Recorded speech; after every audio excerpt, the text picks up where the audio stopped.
Miles Glassius. Here. Gia Pink. Here. Alfredo Moreno. Here. Barbie Minor. Here. Lisa Mufflick. Here. All right. I believe we have action resulting from executive session. I will entertain a motion to. We do indeed. I move that the Board of Directors authorize staff to accept the donation of the trail easement in the southwest quadrant of the district and acquire the trail improvements using system development charge fees, subject to the standard due diligence review and approval by the general manager or designee. I have a second. Jessica, would you please? Lisa Mufflick. Yeah. Gia Pink. Yes. Miles Glassius. Yes. Barbie Minor. Yes. Alfredo Moreno. Yes. All right. That concludes that.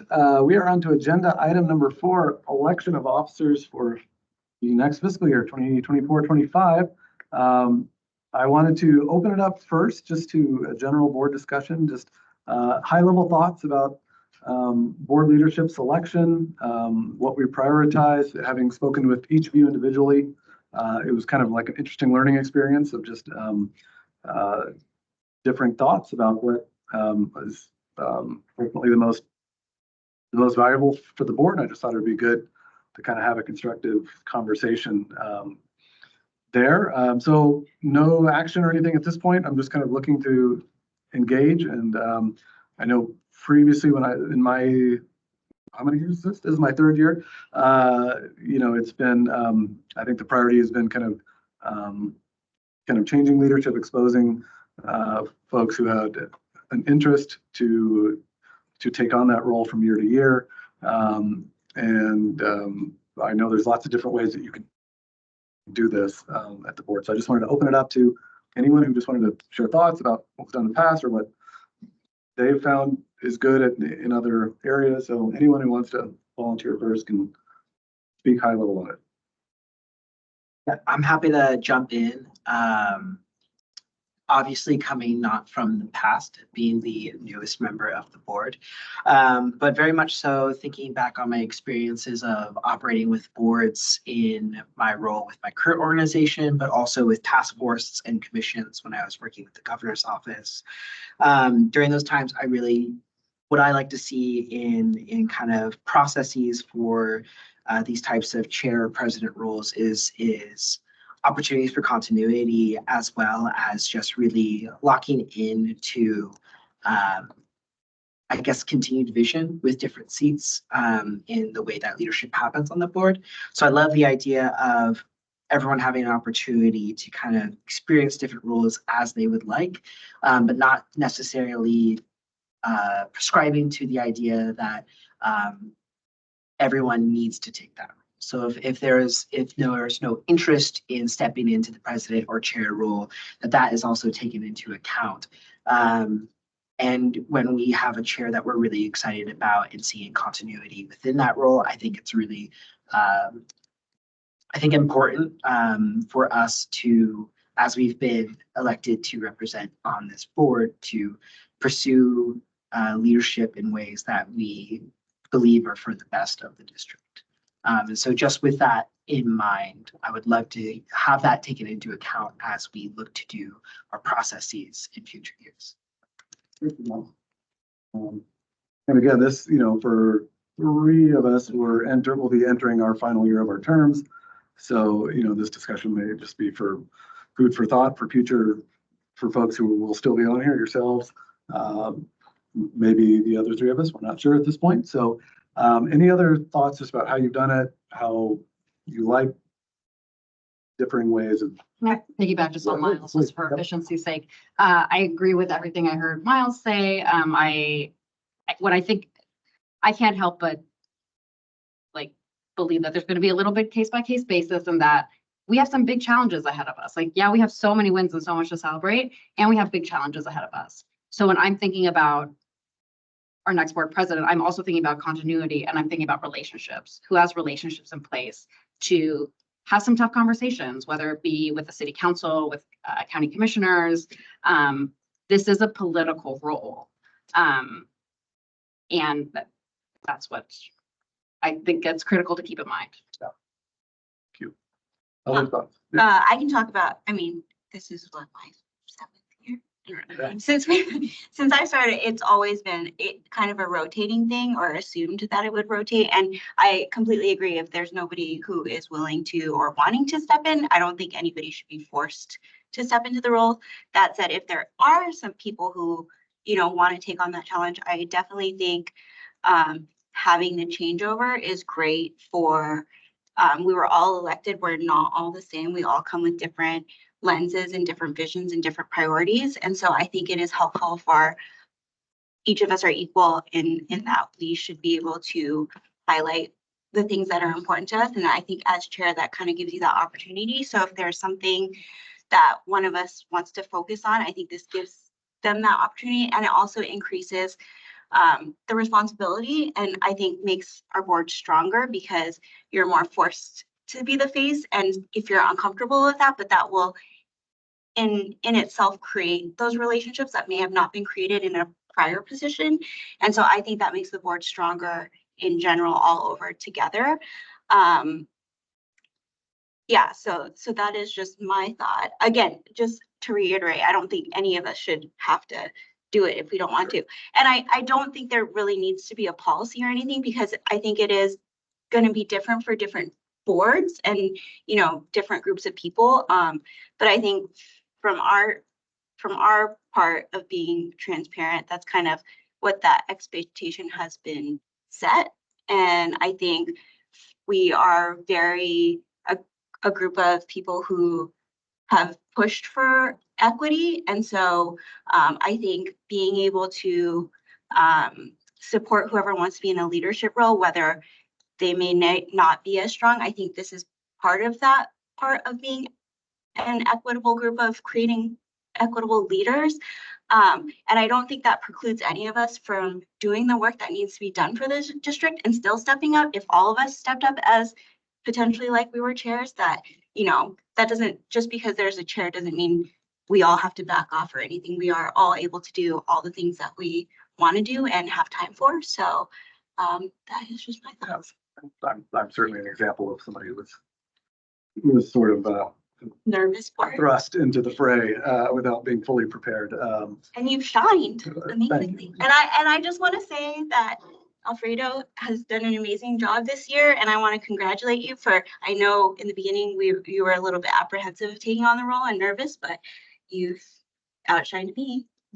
Oh boy. So you're great. So I'm super Thank you, happy. Tia. Thank Yes, you. you're welcome. Any other high level thoughts, Barbie, before I move it along? So I think, my thoughts just, and thank you all for participating in that. I know it's a little different than usual. My thoughts are just that every year, every board composition and where people are at in their lives is a different stew. And I think it's just, I would advise future boards when they go back and read these minutes, which I know they will, think about every year being its own entity and to calibrate things based on where each board member is or where the board collectively is from year to year. So with that in mind, I am also going to take the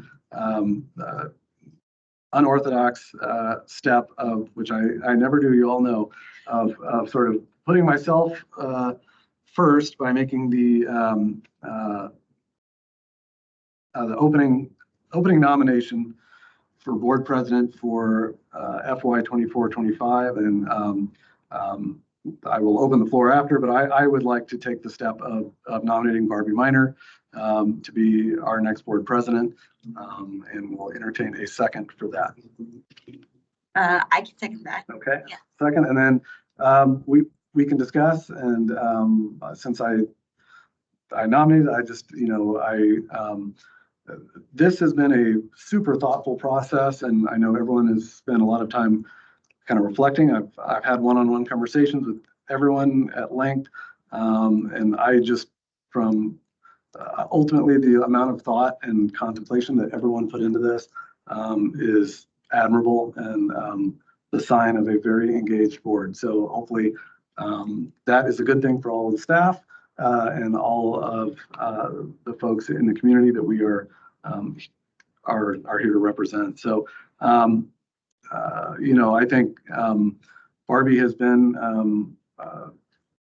on this board for 3 years. We started as elected novices at the same time. I know that she has a lot of passions, some of which are aligned with mine, some are different, but I respect what I know her capacity and then some to be, and I'm excited to see what she can do in the role. So I just wanted to offer that to the discussion.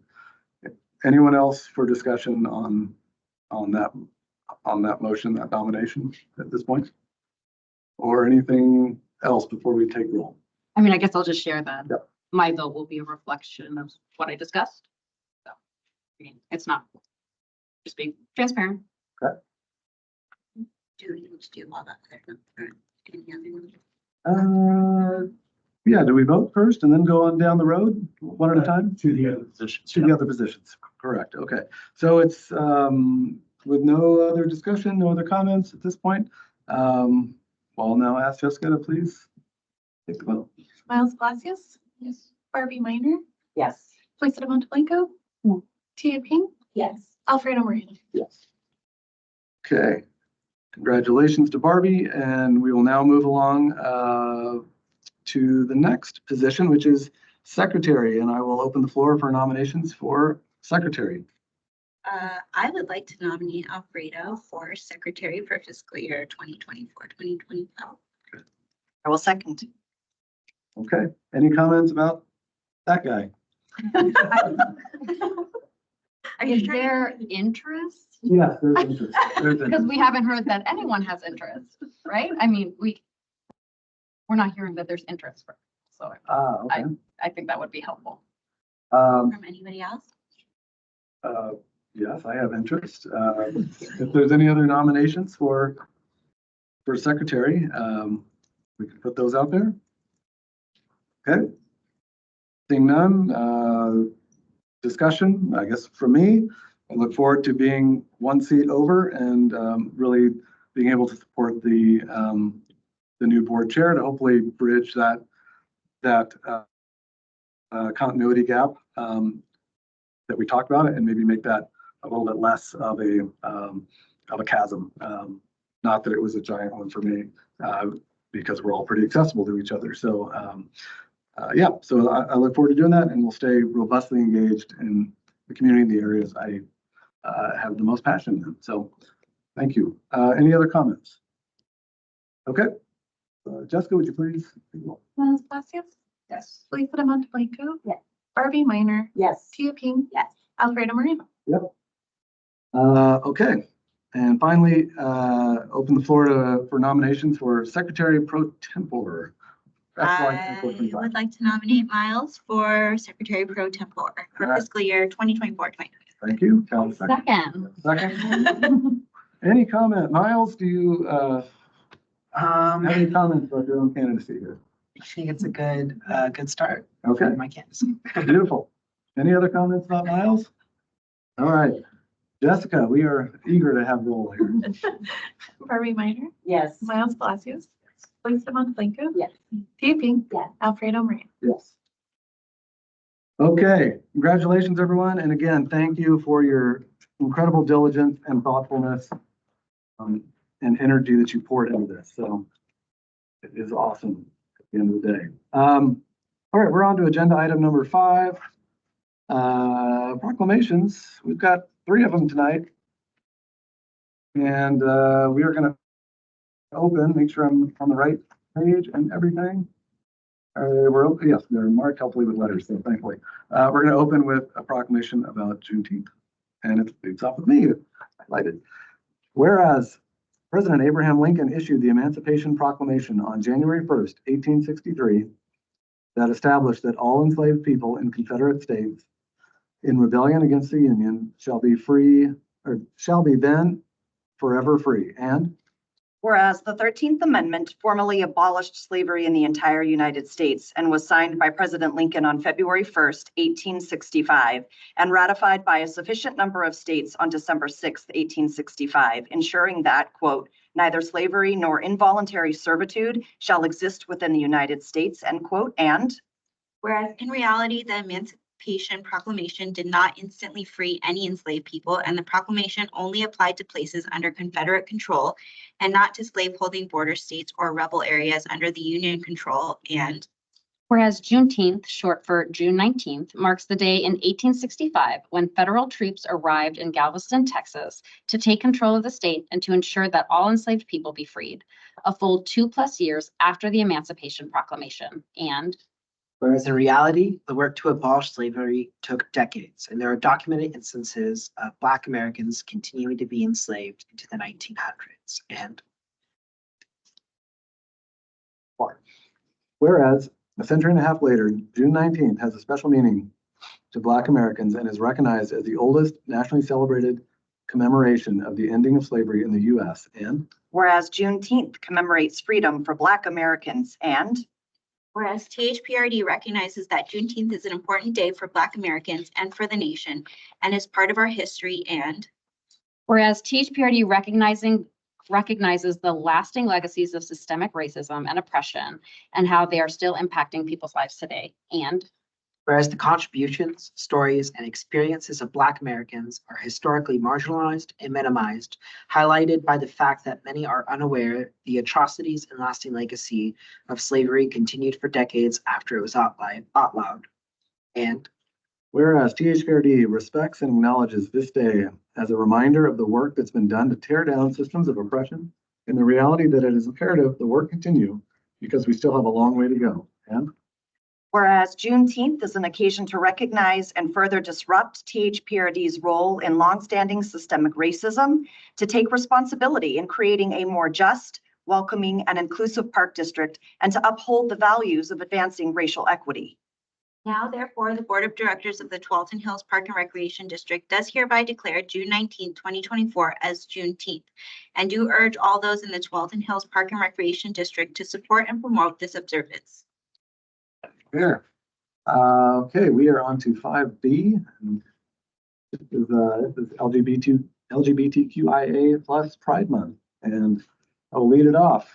Whereas the Tualatin Hills Park and Recreation District is committed to ensuring all individuals have the opportunity to play, learn, and explore, and are dedicated to diversity, equity, inclusion, and mutual respect for everyone we serve. And whereas we believe everyone deserves to be treated with respect and dignity, and our community is stronger with the inclusion of lesbian, gay, bisexual, transgender, and queer LGBTQIA plus community members. And whereas THPRD stands with LGBTQIA plus community members and is committed to removing barriers to participation to ensure everyone feels welcome, included, and able to express themselves fully within THPRD Parks and Services.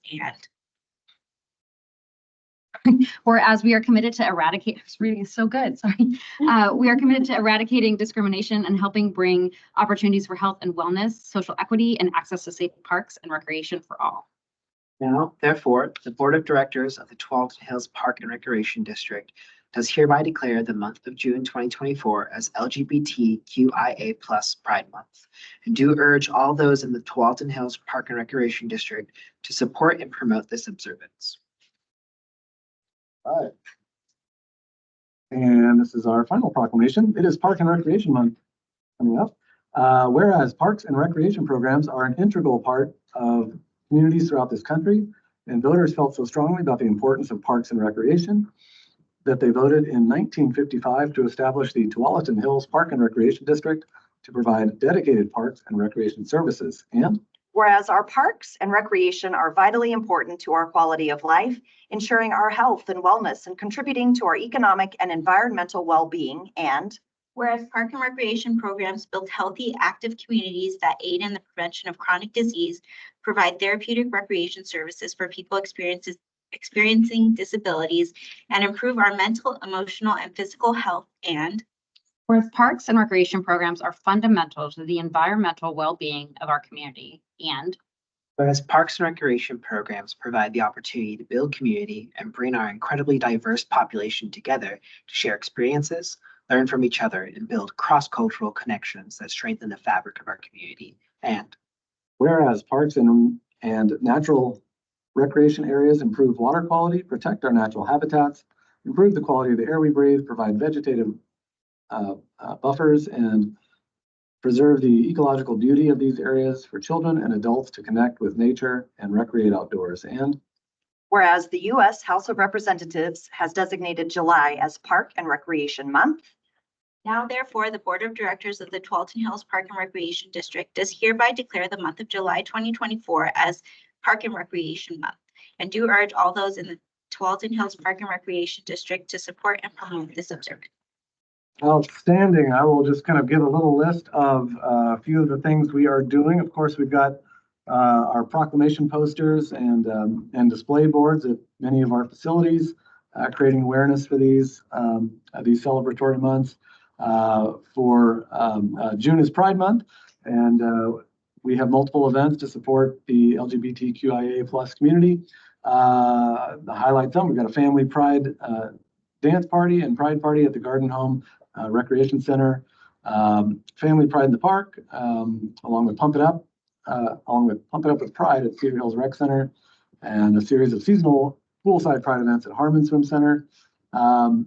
Let's see, in the sports world, shout out to Rose City Softball League, a gay softball club that plays at PCC Rock Creek softball fields in the spring and summer. They'll have a big open softball tournament in August.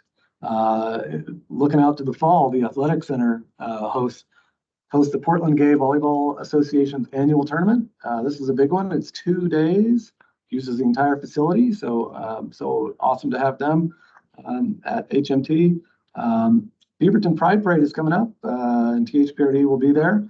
Not sure if my daughter will be cartwheeling the entire route or not. I need to talk to her agent.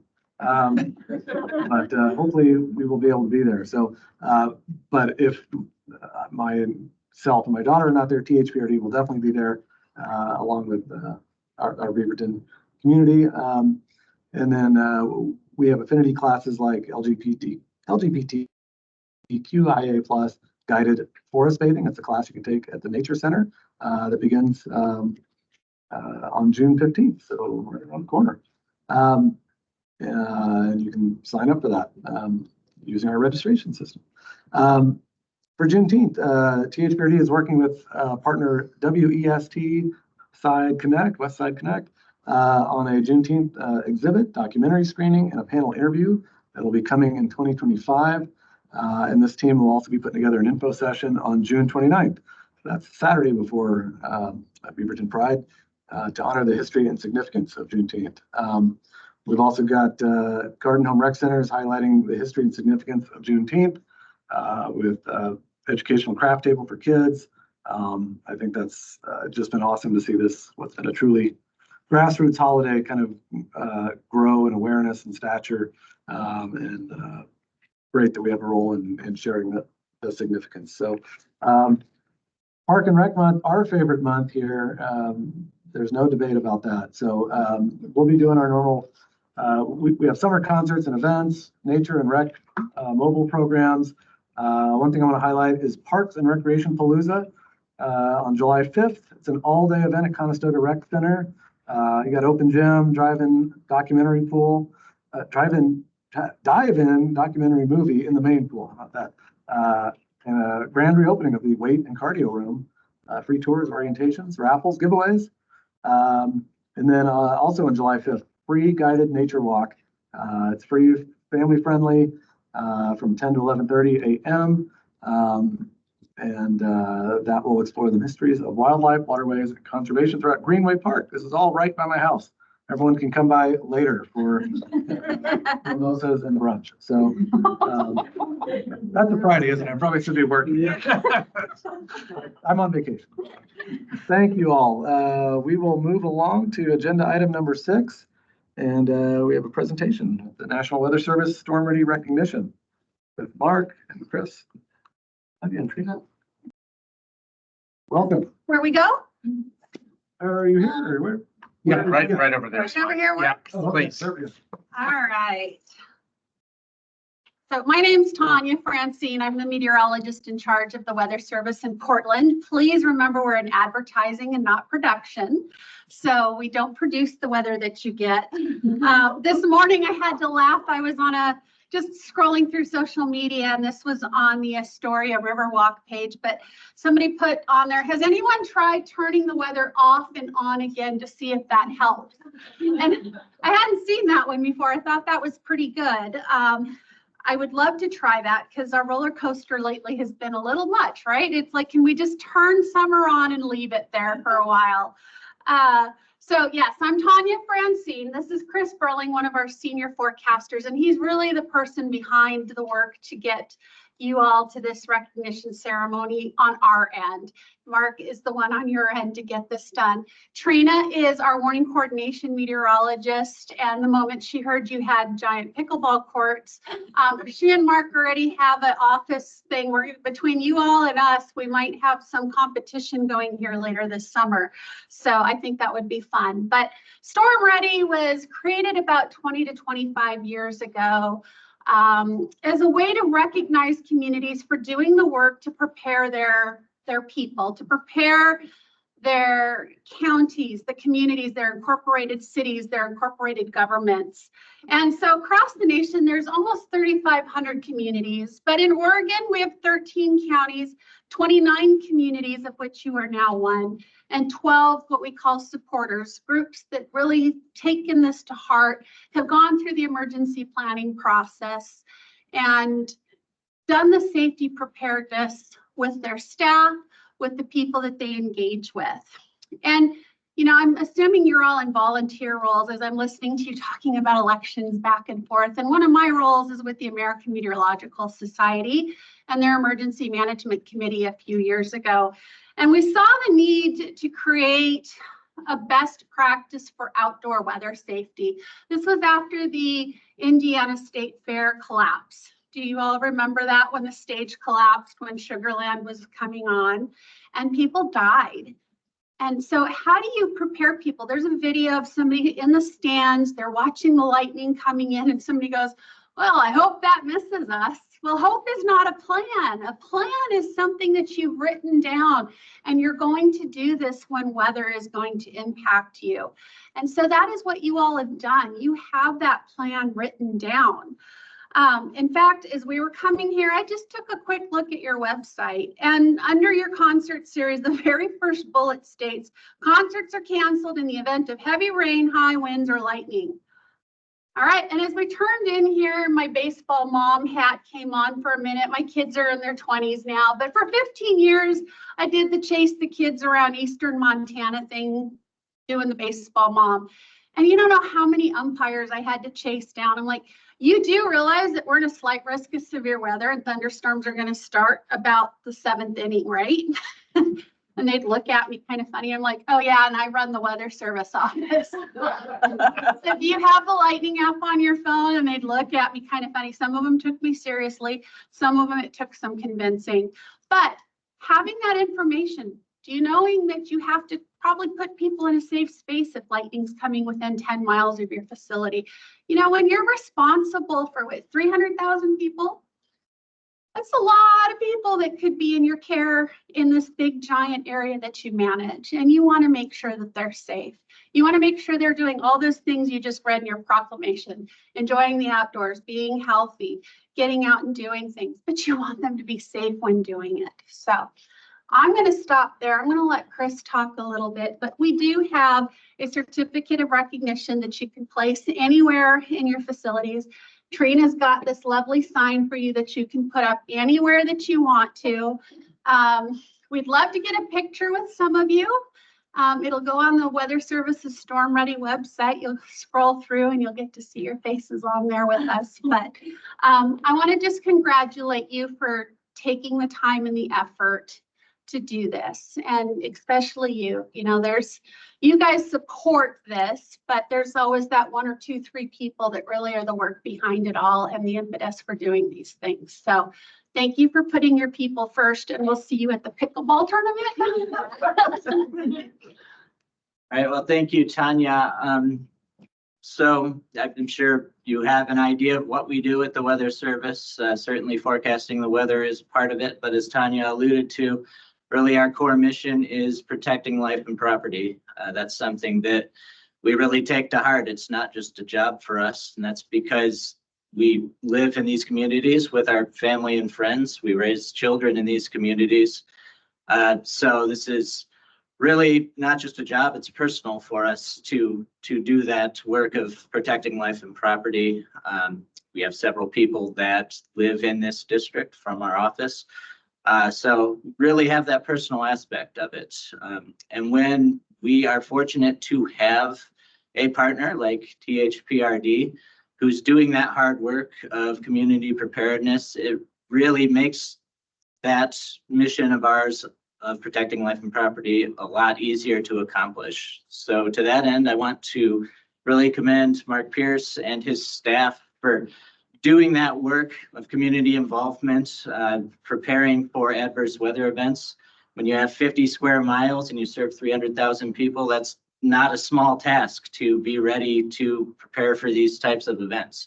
So thank you, Mark, and thank all of you for doing that work to prepare your community to handle these events. And with that, on behalf of our office and the National Weather Service, I would like to congratulate you on becoming the first park district in the state of Oregon or the state of Washington to become a storm-ready community. Thank you very much. We'd love to take that picture when you all are ready. We can just jump up front. The big sign. Go ahead. Yeah. Yeah. Do you want to be in front of? I kind of like their sign in the background. Yeah. Stand in front for the staff. Only better than the. Mark? Let's not laugh there. Do you know? Yeah.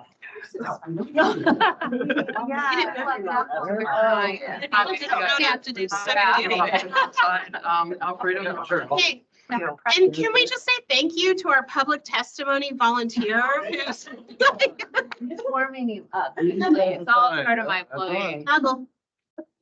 Okay, great. Flint. Thank you. You all look lovely. Okay, I'm gonna take one. Hold on, I'm gonna take. She's going back, Holly. We might need to get you at all of our photo shoots. Okay, great. All right. Thank you so much. Congratulations. Thank you.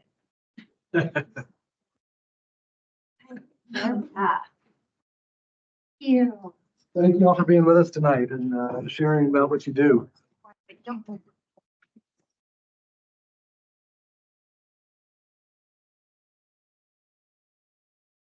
Every day with the show, like props.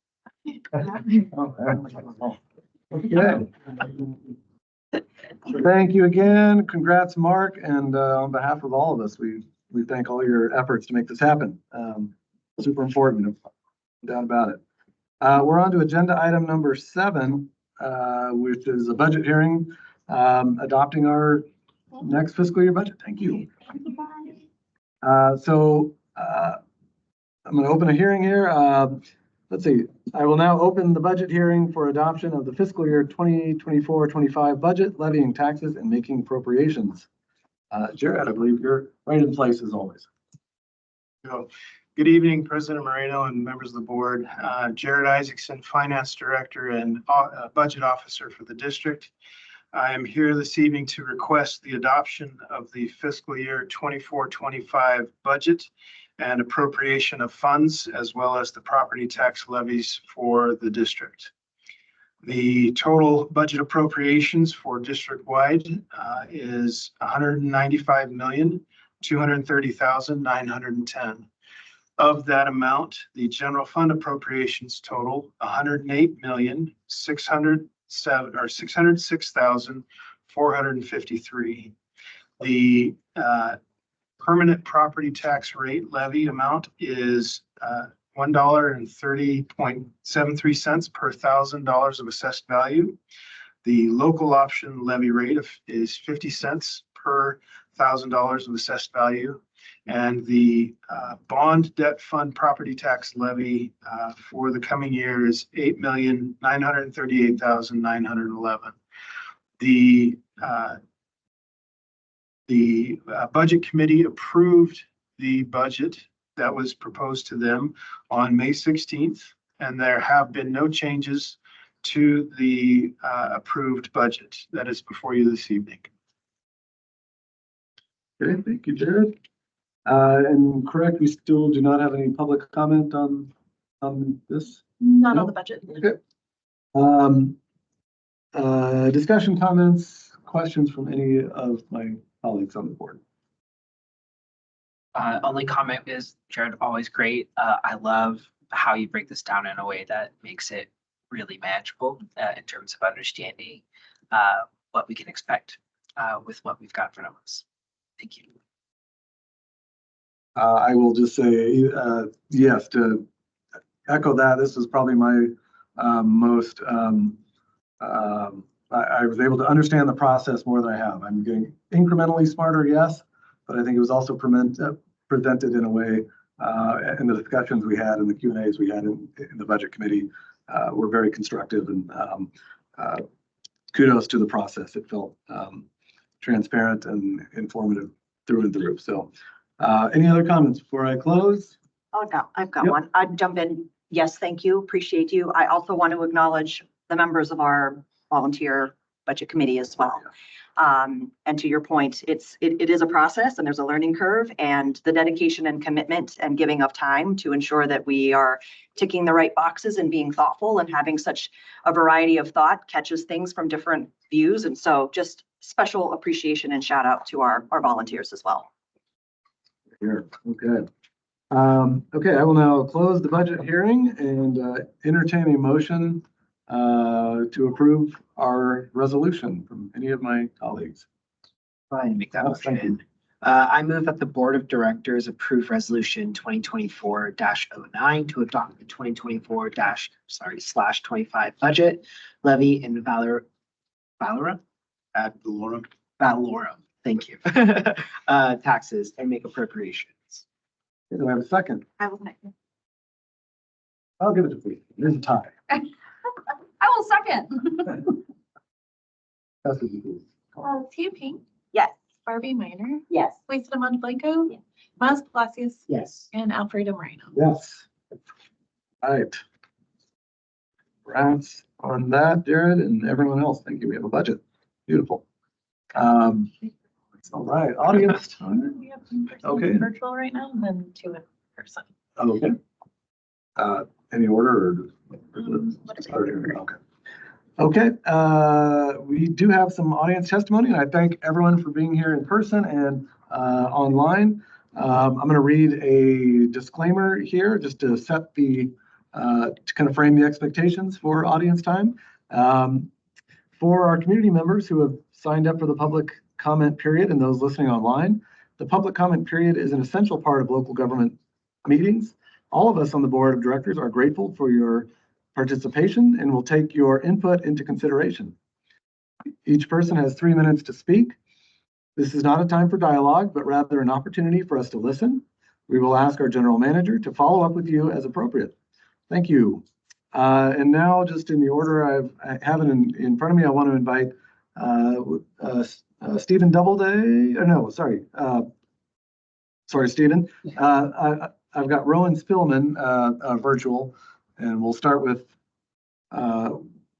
Rowan, and you're invited to speak, and please state your name and your address for the record, and then when you start, your time will begin. Thanks for being here. Hello, thank you so much. And I'm excited to kick off the testimony portion. My name is Rowan Spillman, and my address is 2435 Northeast Spruce, as in the tree, Avenue, Gresham, Oregon, 97030. I am a public nonprofit employee, and we provide after school and enrichment programs throughout the Multnomah County and Beaverton. And I'm also an active member of Sunrise, which is very involved in climate action.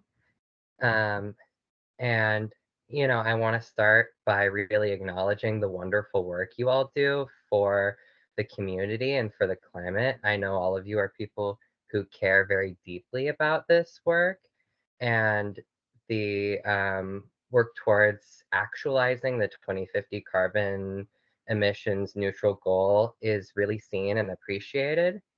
And with that, I wanted to draw attention to the current lobbyist that the Tualatin Hills Parks and Recreation District employs, and how personally I don't see that as a very cohesive fit for the mission statement of the general district. As you may or may not know, she is also a lobbyist for British Petroleum, one of the worst climate offenders and, civil rights violators in kind of global history, like real cartoonish evil type people. British Petroleum has been fined by Oregon last summer for their inaccurate reporting of renewable fuel volume.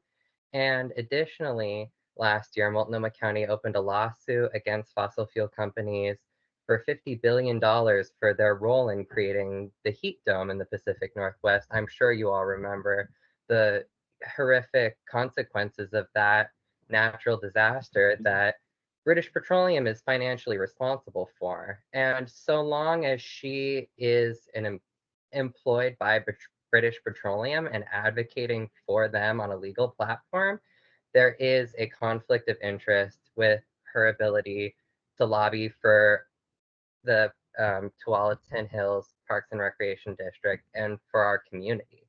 Because if British Petroleum continues to operate and the forest burn, there are no parks. And so I would just urge the board to, if y'all want to keep Kylie around, maybe urge her to reevaluate her caseload and the people she represents, or potentially look into lobbyists who can provide these wins without contradicting our morals and mission statement. Thank you so much for your time. Thank you so much for joining us virtually, and we appreciate your time. Thanks, Ron. Okay. And Stephen, sorry for the false start. We will welcome you to the public testimony desk there.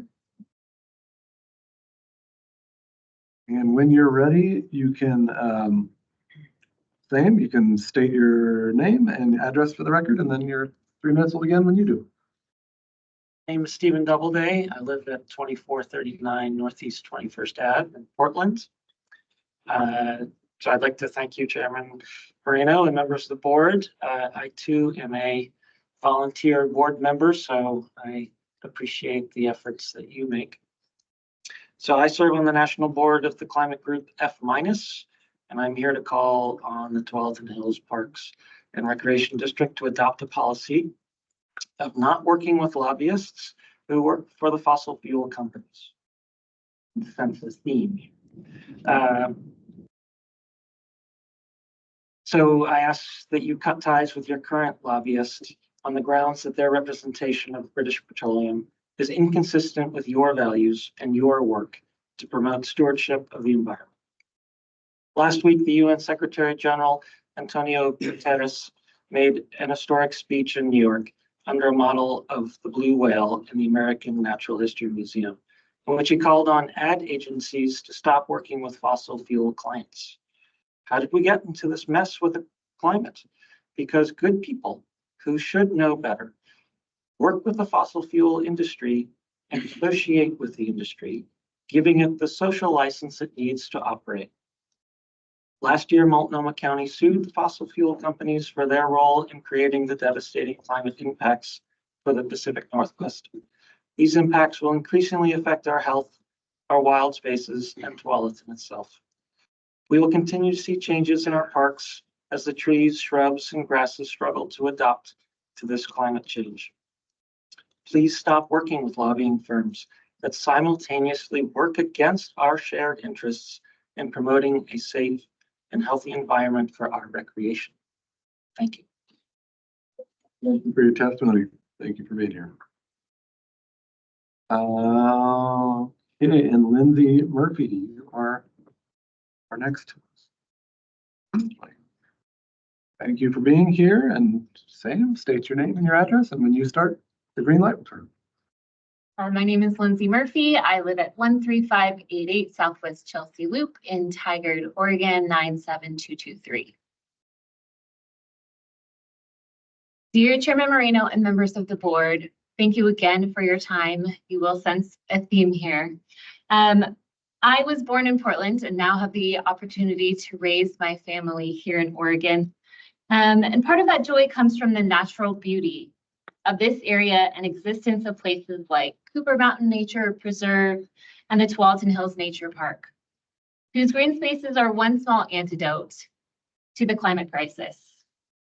Like many Oregonians, I'm increasingly worried about the climate crisis and worry about a world in which my family will have to limit outdoor time in the summer due to our state's increasingly frequent and severe wildfires.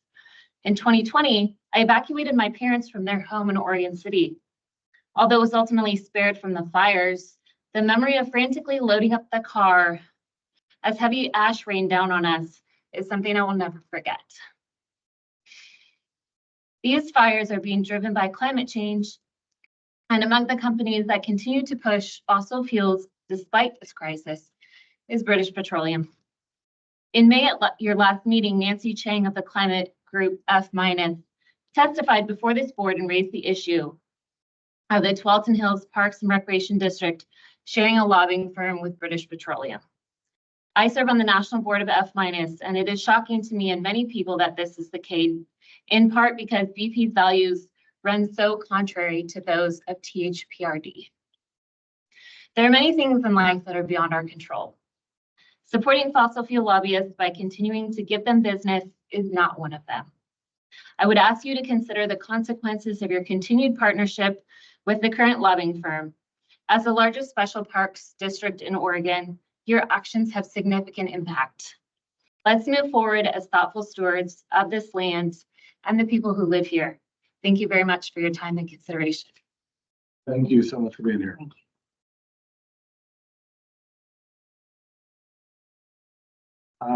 Okay, we are, there we go, thank you. We are on agenda item number 9. Board time community liaison update. And I will open it up to anyone to my left or right to share what they've been seeing, hearing, doing. Guy. I'll jump in. Thank you. Excited Nature and Trails. We will be meeting next week, and I think our last session was really focused on what some of the new members rolling on and what we're looking to do for next year. I will come back to my peers here. We've got a date in August, and we'll be taking our meeting outside, and we are going to actually get on our trails. And in our meeting, we chatted, and there is an appetite for all of us to engage. So I will share that information with you all, and if you can make it, I'd love for you to join and get out on the trails with us. Also had the pleasure to join President Moreno at the ribbon cutting ceremony for Allen and the roundabout connection with Fano Creek, and was a wonderful opportunity to really see the intergovernmental partners coming together to do something that might, as an everyday person, look like just a roundabout, but we know the connectivity that we need to get from trails with traffic, with safety included, is really mission critical and important. So it was nice to see that project actually come to final fruition. I think the only other thing I would like to mention is we did have a lot of proclamations this evening, and I think you all know I'm very values driven, and sometimes our proclamations can feel like we are just perhaps talking the talk and not always walking the walk. But with these two in particular, I feel with Juneteenth, I just want to tie back and say I had the opportunity to attend the Beaverton Black Parent Union's Umoja Black graduation. And at the ceremony, they did recognize students who had participated in the Black and Green Fellowship. And to see all of the students on stage and receive that recognition, and knowing how mission critical the partnership between THPRD and BBPU and getting kids outdoors and understanding how to check in with themselves. I had the benefit of my daughter going through this program a few years ago, but to see it grow and to see how many folks were up there was just really neat. And I think that's a connection that we need to make, that there's words on a page about a proclamation, but we show up with action. And this is a way that we do that. And in connection to our Pride Month recognition, plenty of events. I was in Conestoga yesterday and just seeing the boards up front and center when you walk in, and there's all of the list of all of the activities that are going on. It just is really heartwarming to see. So I want to give kudos to staff for all of their advocacy and intentionality around that. That's my updates. Thank you. Anyone else? Sherry? I was also at that ribbon cutting and it. I'm sorry. I'm there. No, I We just, did. yeah. No, and I just want to just make sure to say, second what Barbie said about intergovernmental workings and the projects that wouldn't have necessarily been there had we not worked together. And so I think that's one of the strengths of our board and our staff and our district right now is that we are strengthening those relationships so that these projects can get done together because we're strong alone, but we're strongest when we all work together and our community benefits from all of that. The only programs and events took May off. They are meeting next week, so I will be part of that. And then I did also attend the Chinese, I think it was held in association with the Oregon Chinese Coalition. And it was just amazing to be at that. It was a little bit rainy at the Jenkins Estate, but everybody showed up. All the kids were out there dancing. All the performers were there, the drummers, and there was food. And it's just, it was an amazing event. And some of it was in Chinese and I didn't understand any of it, but it was just great to see that the opportunities we create for non-English speaking community members and to recognize that we can all come together and enjoy the same things and to just taste different parts of the world and see all the beauty that everywhere, all the diverse communities around us have. And so I just wanted to showcase that and congratulate staff for creating these different partnerships and more. Again, it's not intergovernmental, but it's community partnerships that again strengthen our community and keep us great. And I just am so glad that we are doing all of these different types of events. So thank you. Happy to hop in here.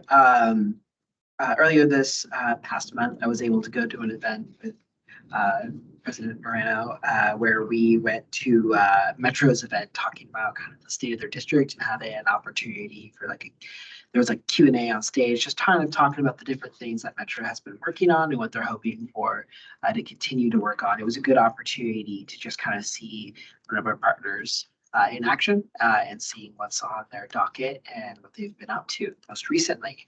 Also was able to attend a meeting with Sabrina and Doug for the Special District Association. It was a good opportunity to hear from their executive director, but to also hear some legislative updates from this past legislative session and what they're thinking about with this upcoming legislative session. It'll be very interesting to see how the landscape looks, especially with so many senators not being up for re-election because of recent legislation and what that will look in an additional 2 years. We've got a new majority leader in the House, and I think that will be interesting to see how Majority Leader Bowman kind of operates on that side of things too. So I'm excited for the long legislative session and the work that our district does to prepare for that in preparation, and then also how we put that into action when that time comes. Anything you want to share? Yeah, a couple of us were at the Bonamici event recently, which was wonderful, and I appreciate all staff did to make sure that went smoothly, and it highlighted not only our first federal earmark, but also Safety Town, and just a lot of wonderful work. And I think it's a testament to years of hard work, relationship building, and our Congresswoman's office staff knows us and thinks highly of our work and connects it to the big picture. So it feels like a big win, and it was nice to see a big check. There's definitely been some levy outreach in the last month, but that's all done. And then fiduciary committee updates. The market overview for the quarter ending March 31st, 2024, including stock and bond markets, experienced a positive first quarter. The plan's investment performance for both the defined benefit and post-retirement medical benefit also had a positive first quarter. Last bullet point. At the upcoming August meeting, our actuary, who many of us know, Matt Larrabee from Willamette from Milliman will be in attendance to present the actuarial assumptions for the committee to review and approve. It was a very short meeting, but things are moving along. So. Thank you. It's been a lively spring. May 21st was a big one for us, of course, but lots of other things around that. I was glad to attend with my wife the Beaverton Area Chamber's second annual Mover of Mountains Gala. I was glad to see THPRD be a sponsorship investor for that event. That event has grown. It's really the only event that is Beaverton focused on building a community of elected officials, private business, other folks in and around Beaverton for one night. So I was glad to be there, and Beaverton City Council was there. I think one or two school board members, maybe one. So I think as that event continues to gain traction, would encourage all of us to keep it on our calendars each spring. And don't overbid on silent auctions like some people in my family. Let's see, lots and lots of us from THPRD took part in the Beaverton Sports Summit at the Portland Timbers Training Facility, which is at our Fano Creek facility. This exact name I'm botching, but we had a strong THPRD presence, and it was really interesting to kind of this event was sponsored by the City of Beaverton. Mayor Lacey Beatty is the convener of these events to kind of talk about issues in the city. And this was talking about what assets and visions and challenges we have when it comes to building sports participation at all levels. So lots of great conversation there, and got to know some folks who I'd never met before in the private sector, doing interesting things with new kinds of golf and other things like that. So just always good to be there, and appreciate staff for really the show of pride / force there at that event. And finally, I got I know it's been open, but I went for the first time a few days ago over the weekend to Louder East Park, which is Lombard, just a few blocks south of Allen, heavily Latino neighborhood, and it's really amazing to see that park there. It's having its official grand opening on July 18th. Is that correct? I will be there. Encourage you all to be there. That park is amazing. It is a jewel. It has so many different nature play, water play. It has some art worked into it. And I enjoyed it for about 15 minutes before my 5-year-old threw a tantrum, and we had to haul him out of there. So that's no commentary on the park. When he's a little more rested, he will enjoy it thoroughly. So I look forward to seeing. I saw folks playing dominoes there underneath the gazebo, the shelter. Spanish, English spoken. It's already having the impact that I think special places like that can have. So especially in walking distance of folks who don't always have the means of transportation to go to the nicest parks in the district. So kudos for that. Look forward to celebrating that more in July. So that's it. I think we'll wrap agenda item number 9. And we are on to number 10, which is our consent agenda. And I will entertain a motion to approve the consent agenda as submitted. I can do that. I move that the board approves the consent agenda as submitted. Second.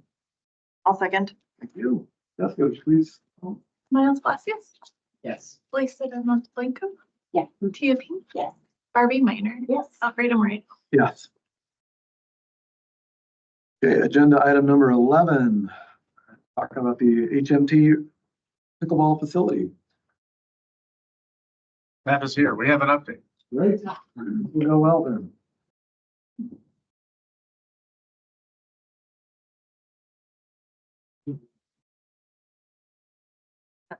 Here, so I don't have to run the machine.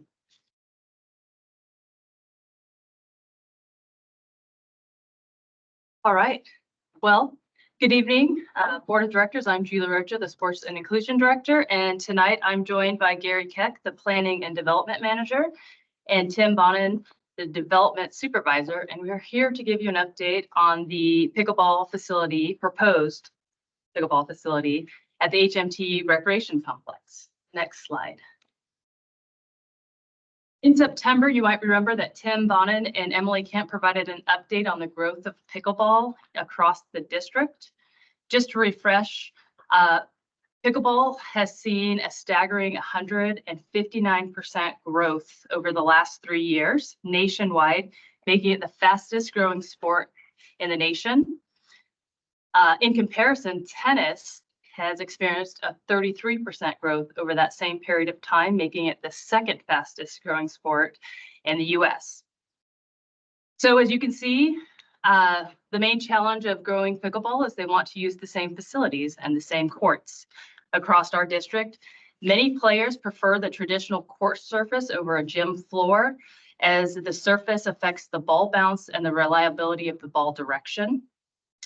Additionally, adverse weather, wet, windy, cold, can impede the game, making it ideal to have traditional courts inside over the winter months. And the noise. This was a very unforeseen challenge on our outdoor courts by putting courts next to neighbors with the sound of the ball and the paddle. Everybody wants a pickleball court, but similar to dog parks, just not in their backyard. So next slide, please. So acknowledging that we need more courts, staff considered repurposing the Hardin Court Stadium at the tennis facility. It is next to our event lawns, and there's a buffer of the neighborhoods with our trees and nestling it right into our main complex. And I'm going to turn it over to Tim, and he's going to talk about all the details. All right. Good evening, board members. You can go to the next slide here, go a little bit closer. So in fall of last year, we retained AKS Engineering and Forestry to look at repurposing Hardin Court Stadium and the adjacent lawns into a 12-court pickleball facility. AKS performed a feasibility study to analyze the site to identify the utilities, locate where they are, what types we have there, and a capacity, to see if it would support a pickleball facility, as well as an air structure or even a future service building. And they also looked at, obviously, the grading around the site too, and to how we could position 12 courts on the site and get an understanding on what elevation that would be, because the site slightly slopes about 8 feet across it. So we want to understand how we can access it as far as the users, as well as be able to service the courts themselves. So we looked into that study first, and then in March of 2024, we looked into a building study. We retained fieldwork design and architecture to focus on conceptual designs of a permanent building to service daily visitors and tournament events. This included the location of the building, and then how that building could then service the courts as far as accessing from the adjacent walkways and the building itself interfacing with the court.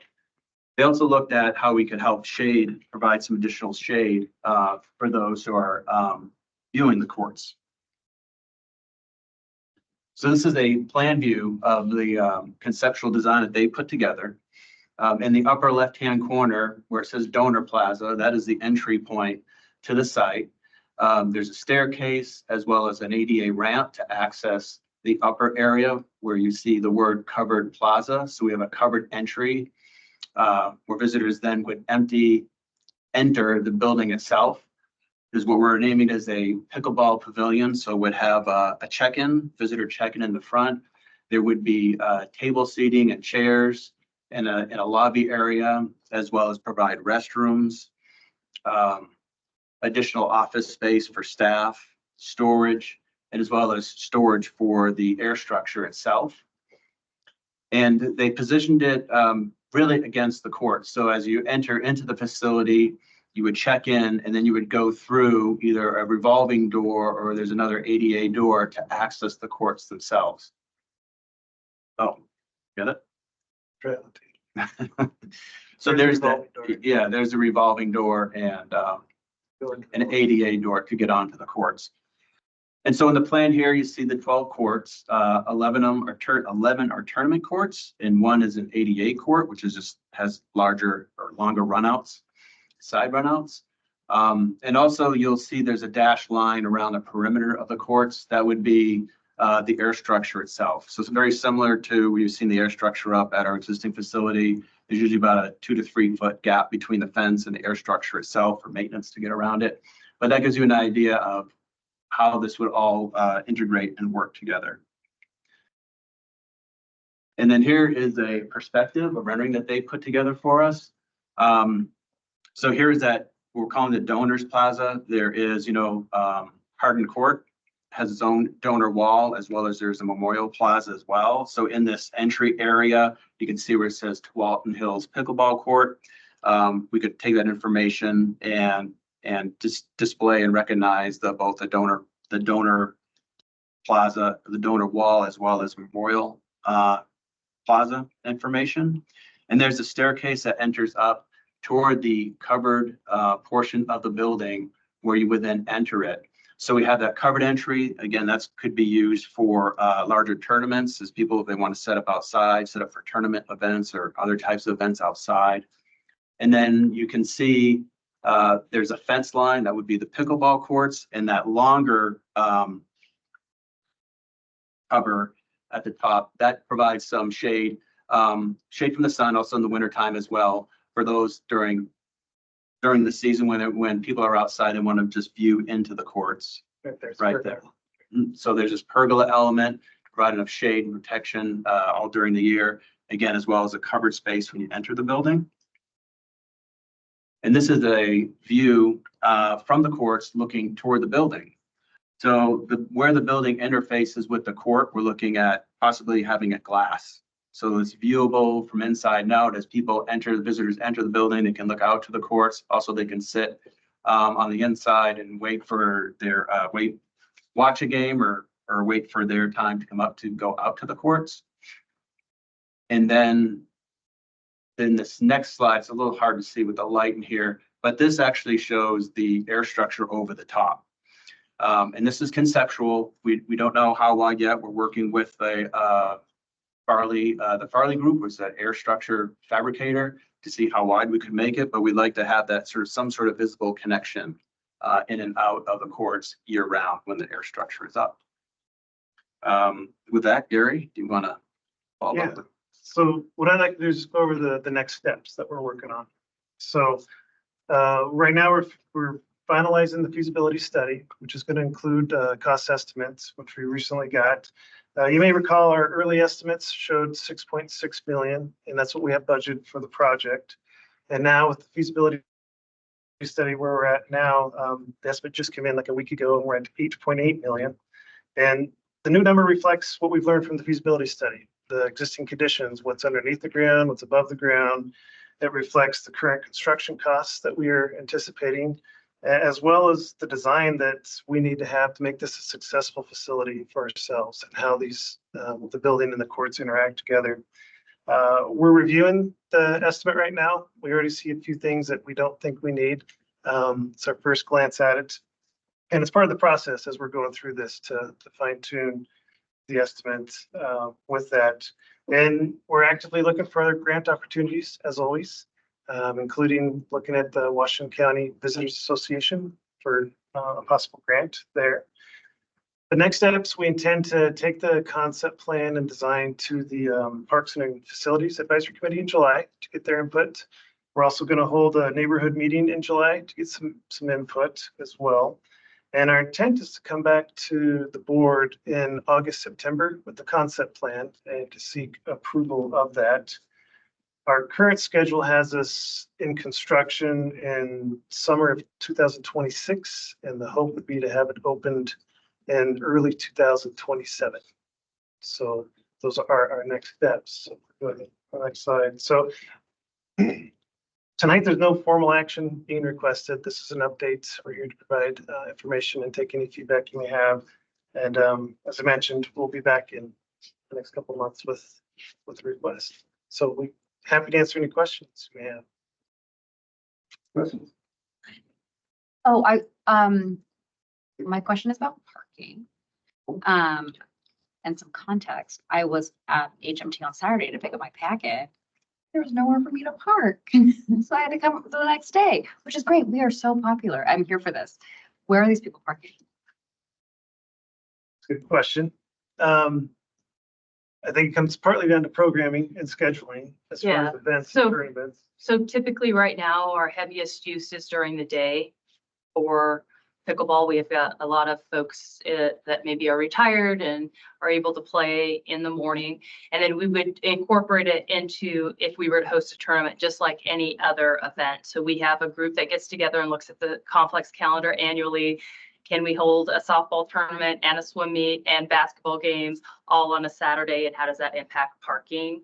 And where folks can park and driving folks to the north lot. A lot of times there's parking in the north lot, but people just don't want to walk down. So a lot of communication and then just planning that annual HMT complex calendar to make sure that we have adequate parking for folks who are coming and going. And that includes just that drop in, that tennis reservation, as well as maybe a big swim meet or dive.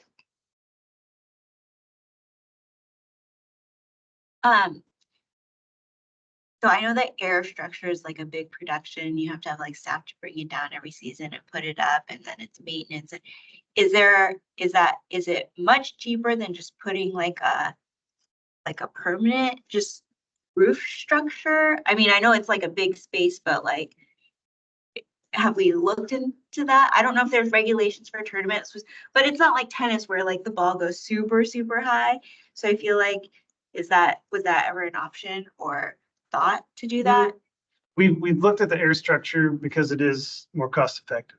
And I do think it would help with, even, our emergency response. Having a space that's covered entirely would help more than a pavilion, like a giant shelter is what you're kind of looking at. Okay. But we haven't gone in the feasibility study to look at that option, a full building.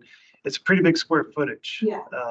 For I'm that. not thinking like an enclosed one. I was just thinking more of like, cause like even in the summer when you're playing, like, it's like, if it gets really bright and stuff like that, like I don't know anybody who'd complain about like playing in the shade, I guess, and like, it's not like you need a huge, huge one like tennis where the ball can go as high, but, yeah. Okay, I was just curious. If I could add too, uniquely, the similarities are quite familiar with tennis as well. During nice weather, if you go into the tennis center, the permanent building, very quiet. Yeah. And I think it is about Oregonians. It's about people that live in the Northwest. When it's nice out, you want to be outside. Yeah. Playing the game, whatever you choose. Other questions? I have a very easy one, I believe. Is this solely 100% pickleball? Will there be any opportunity to program it differently and or have any feasibility across other sports, i.e. tennis or? I can help with that. Julie can certainly chime in. But by design, we're attempting to have no intrusions into the surface. So in other words, traditionally in tennis, you would have net posts that anchor each tennis net, and they become serious obstacles if you want to use that flat surface differently. So our intent all along is to really create an environment where on a worst case scenario where we are the shelter, you could literally roll out all of the pickleball nets and you have a very large flat surface to work with. And or you could do other activities. That's maybe where Julie should comment. Yeah. So on those courts, you could play badminton would be another one, just having nets that could raise up. That's also a group that has also increased play in our community as well. You could do futsal tournaments. So anything that's flat on a court surface, you could potentially do in that space. But I think it's going to be pretty full. You're right. Thank you. Some of you may have been exposed to Spokane used to do this 3-on-3 basketball tournaments, and they're massive. But you need, and they do it generally in Spokane anyway. I'm familiar with parking lots. So this surface, you pull all the nets away. It's basically a parking lot. massive and right next to the pad where our basketball is. Really interesting opportunity. We have the weather folks to have a pickleball tournament, so we're getting ready. Yeah, we have to challenge already. Gosh,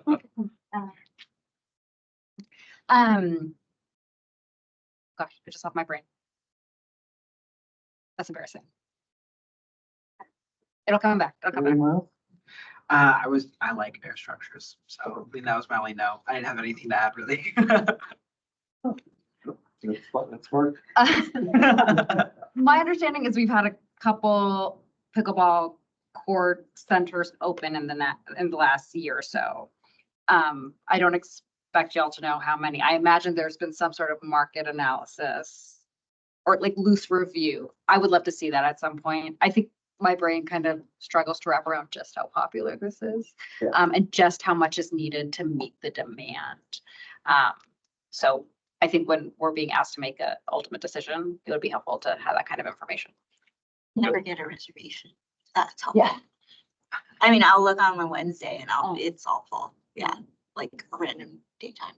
Yeah, I think too, we get a lot of those are permanent structures, and what's unique about this opportunity is during the winter it's covered, and then in the summer we can take down the air structure and have these courts that are all outdoors that we'd be able to control people charging like that fee for court rental, as opposed to folks who just go out in the neighborhoods and be able to play tennis. So it's a little bit of a different, but we're happy to bring back that information.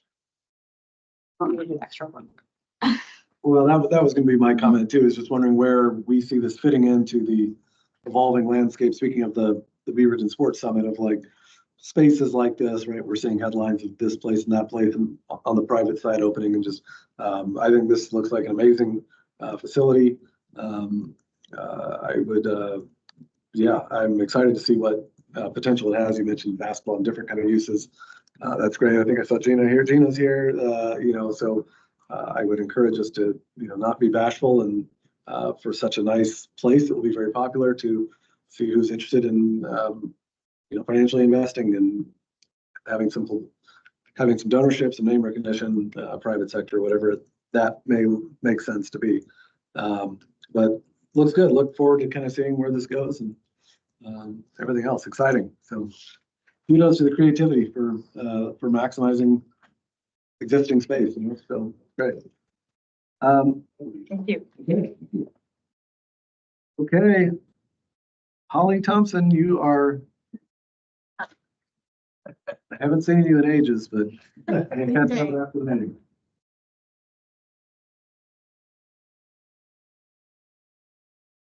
I love you said you haven't seen me in ages, because that's how I feel every month coming up here and giving a levy presentation. It's been so long. I want to thank my colleague on the management team, Jessica Collins. I don't think she gets enough credit for the wisdom and support she gives to all of us. Jessica is the one who insisted that I be here and present this evening on this topic. And I was like, why? It's over. And Jessica reminded me, Doug, we all follow here. We're a lot like you. We don't stop and celebrate, right? We just keep going and going and going and going. And Jessica made such a good point that we need to stop and celebrate. We're also memorializing. So Kristen Preston, my admin specialist, and that I share with Jared, we're working on putting together, like, I want the communications director 10, 15, 20 years from now to have an awesome blueprint of what we did and how we do it. So we're putting together a really thoughtful piece for our archiving purposes that will have like every piece we created and all of that information. I spoke at a conference last week. It was a women's local government leadership cohort, and the topic was how to win levies and bonds. And I got done talking, and bing, the hands just started flying up in the air. And I've already gotten emails like, can you help with this? Da, da, da, da, da, da. So I just want you to know, thank you, Jessica, for making us stop and celebrate. It's over, but it's not over, in that we're trying to take a breath and then memorialize what we've done so we can share it with future generations. And I really want that future 20 years from now communications director to have this blueprint. Technology will be all different, but it might be of interest. So, we won, yay! A little bit of just kind of recap. We did 129 meetings, events, tabling, presentations. When I said that at that government cohort meeting, people's eyes about exploded. They couldn't believe it. I think they were already going, I can't do that, you know, right? It was felt overwhelming. But we got through it. And I really, you know, I get a lot of credit for doing a lot of that, but that's really, it's too much credit. It really should be distributed. I want to thank people on the equity engagement team. And this is terrible because I'm going to start naming names and then I'm going to forget and I'm going to feel guilty all week. But I really want to highlight our awesome equity and engagement team members, Lulu Ballesteros, Jazz Miranda, Cynthia, Lalo. They were out there, they were pushing, they incorporated it into everything they did. Members of the management team, you know, I remember Aisha going, oh, this is uncomfortable, but okay, I'll do it, you know, and they got out there and they walked around events and they went up and they talked to people. So thank you to Julie and Sabrina and Aisha for all showing up. See, I'm going to forget people. So if I forgot you already, please forgive me. And then down to center staff, right? Like I got this awesome email from athletic center staff that said, hey, we did this. And it was like 300 people that they'd spoken to over a weekend when they took it really seriously. So it was an all district effort. And I think I already shared with you the story of Lulu and I walking the park and the maintenance gentleman stopping us and talking to us. So really that in reach and involving our staff and empowering them with talking points, really listening to the wisdom of what can we teach our staff to do, that really made a difference. I'm a really honest person. I really wish that said 5,000, but we talked to 4,996 people. You can tell my honesty because I didn't round. Okay, we rounded it up at 7,000. There you go. That was the difference in votes. So there you go. I mean, to Doug's point, though, and we'll get there, the difference in the yes, no, about 7,000, we talked to 5, right? That's pretty amazing math there. You all worked this issue a lot. You had a lot of board meetings. I want to let you know at that conference, I talked a lot about how you prepare your elected officials in that process. That was of interest to folks. And then let's thank our levy task force members, right? They were amazing. And going through the process of diving deep into the question of whether we needed the levy and working through their questions really helped prepare us for going out into the community. So they were so thoughtful and they gave this effort their all. And then they also prepared us well for what was to come. So I really want to acknowledge and thank their participation. I won't bore you too much, but I do want to kind of recap a little bit. Just remember, we worked really hard those last 4 or 5 months. And, you know, for me, the process, I've been through it enough. I understand it. It feels very natural. But I think for everyone else, it's like it all wakes up and happens at once, you know, so we bombarded. It was like, it probably felt to others like in a week's time, the community looked really different because all of a sudden there were 1,000 signs out there, right? There was information everywhere. And it was so fun for us when we were having those tabling and person on the street conversations because it was so easy. People are like, oh, I've seen something about this already. Oh, I drove by. Oh, I saw. So it really made an impact. And I can't believe I'm without my phone. Like, when am I ever without my phone? But you know, your smartphone is your world. But this also tells me how important print still is, how important that factor is. Because remember, we're trying to layer, right? We're trying to remind people. And Doug has told me many times, the yard signs, it was the yard signs, they were the best. But you know, how many people, I can't count the number of people who said to me, oh, you know, I always forget to vote, but I saw the yard signs, now I'm going to remember to vote. And that matters because we know we have to activate our persuadables and those reminders matter. So thank you for your support and your investment. We mailed 2 district-wide postcards. We put information in our activities guide, and we use every stinking mailer and every opportunity we had to include levy messaging within that. So it was dripping and peppering throughout our pre-levy season. We had signage everywhere. Altogether, we put more than 1,000 signs in the community between our combinations of banners, posters, yard signs. I know there were a lot of questions of why don't we have signs for the private campaign, you know, but honestly, this is the first time we did this kind of investment in yard signage on our own properties, and we have so much real estate. And I also want to thank the Beaverton School District. Now, it was a little bit transactional because, they had a levy and a bond a little while ago. And I hop diggity doggy called over there and said, hi, Shelley Bailey Shaw. Would you like to put signs up on our property? How can I help you? Would you like flyers in our facilities? Because I said, I'm going to be calling you in a couple of years, right? And so we've created that relationship, right? And I didn't want my ask to be my first call on this topic. And I have tried to lead with that with other agencies to say, how can I help you? I have extended that same offer to TPFNR because it pays off and those partnerships really matter. And that was helpful. And I definitely had a lot of fun hanging out with fun.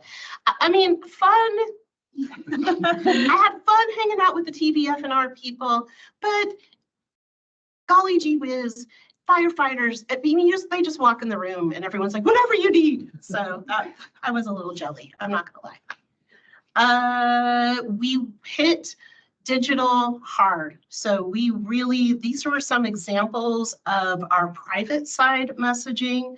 And we had very robust, both district native are the things that we normally do, but we also did paid advertising. And we worked to really target our ads to who we needed to target. And I'll talk a little bit about that. Again, more information about our digital media support, but this is on the native side, so this is on the THPRD side. We actually picked up more followers through the levy campaign through some of our messaging, which was really cool.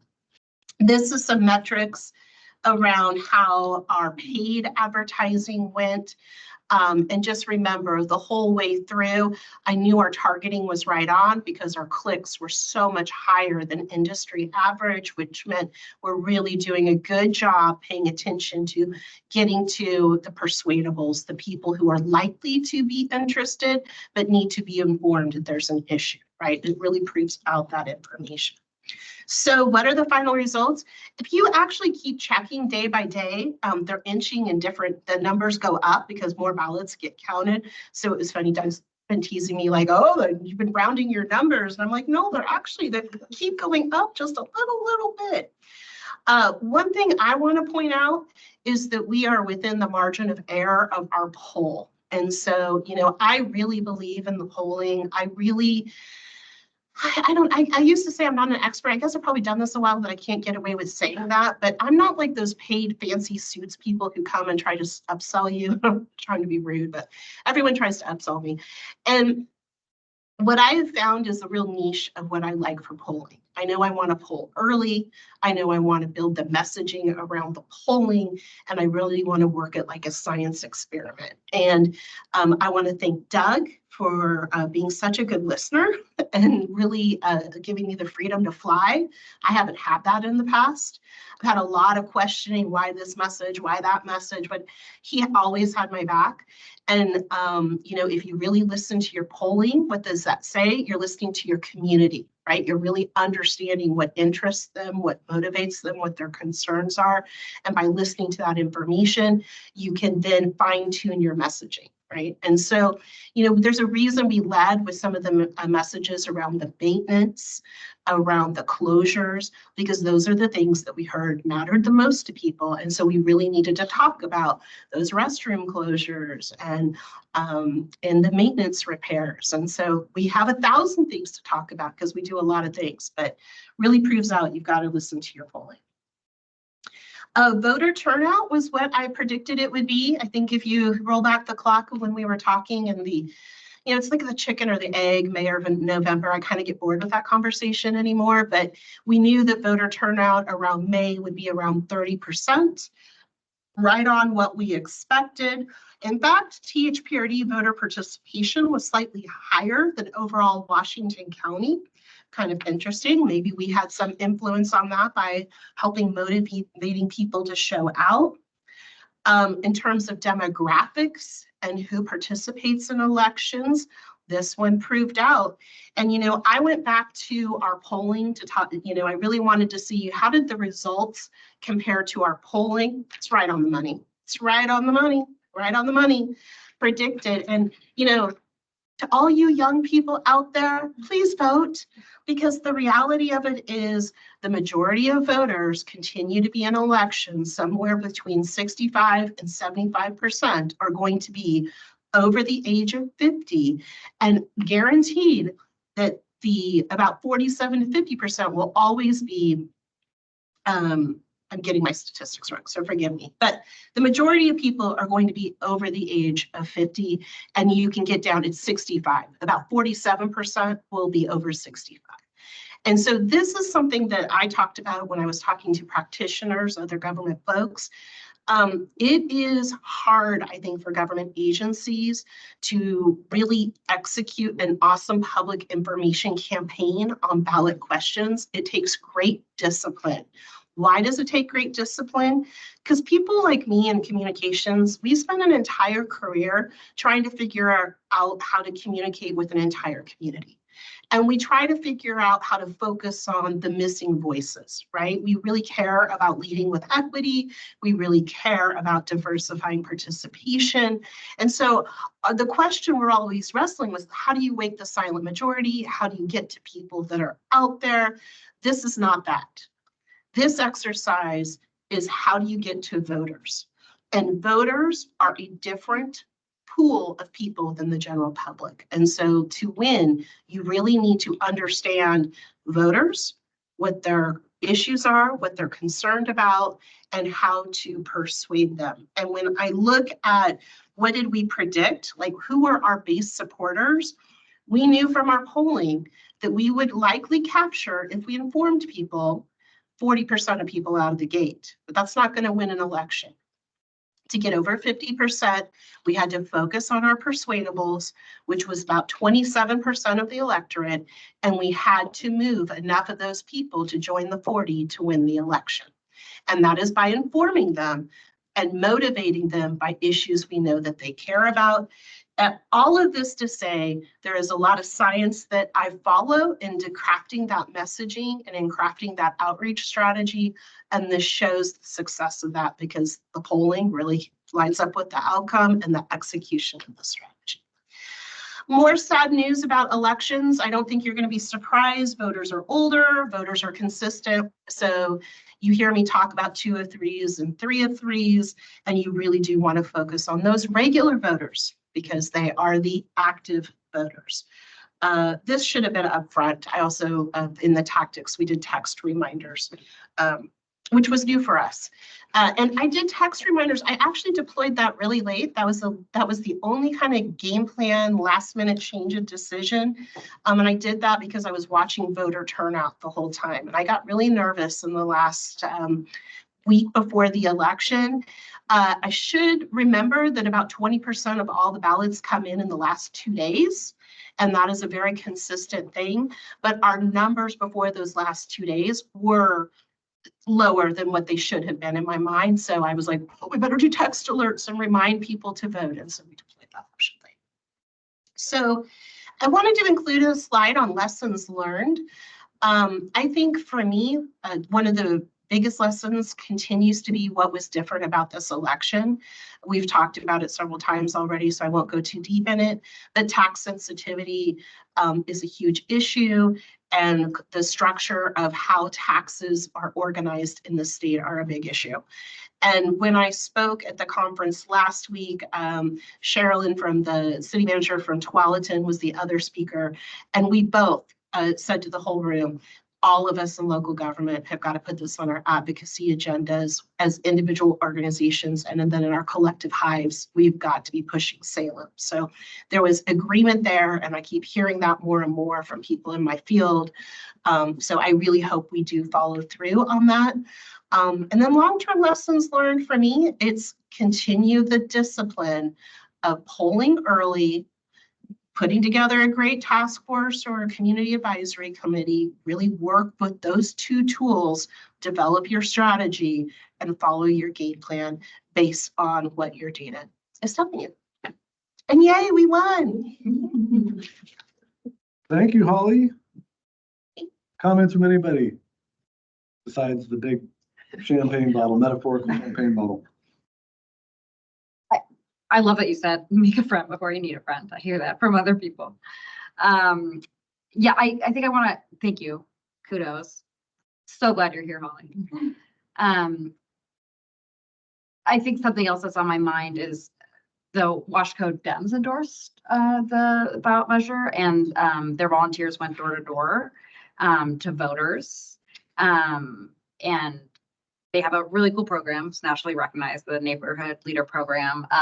And their voters average like 20% higher turnout. And so I think we have a lot of people to thank. I think a lot of people made this a reality for us. Staff, board, our families who just did what we said. And also I think we have relationships in the community and a strong reputation that helped us get, like, I mean, our arguments were pretty good too. Like, and we had municipalities in our corner, right? So I think, yeah, I just go us and go you and go team. Other comments? I just want to say thank you for this. This is too often, you finish that thing, like you said, and it's off to the next big fire. And holy crap, I forgot to, so that is huge. And that takes discipline to force yourself to sit and put that behind Amber there. So that will serve us well. So thank you for your thoughtfulness throughout and your diligence. And If I could add, just real quick, I definitely want to acknowledge Holly's effort. I mean, it is well above and beyond, and it's one of those topics that can become all consuming. And the great part, there were several portions that the management team works so well that we kept calling a timeout. What can we take away from you for now? And you keep your focus. And she offered up several times to do just that. So I think the cohesiveness of the team effort and seeing all staff engage across the district was really encouraging as well. Recognizing they asked a lot of questions about where's the line. I don't want to cross the line, so that's important. But that voter information is really the crux of what we looked at. And Holly did a wonderful job of, we said it many years ago in 2008 of listening to the science of your polling. And we said it again and we made it work. So well done. All right, that is the end. I want to thank my board and staff for letting me lead with my full authentic self for the past year. It's been a pleasure. I did not get you out on time for my last meeting of this fiscal year. I'll do better sometime down the road, but we are adjourned. Thank you. Let me update. Yes.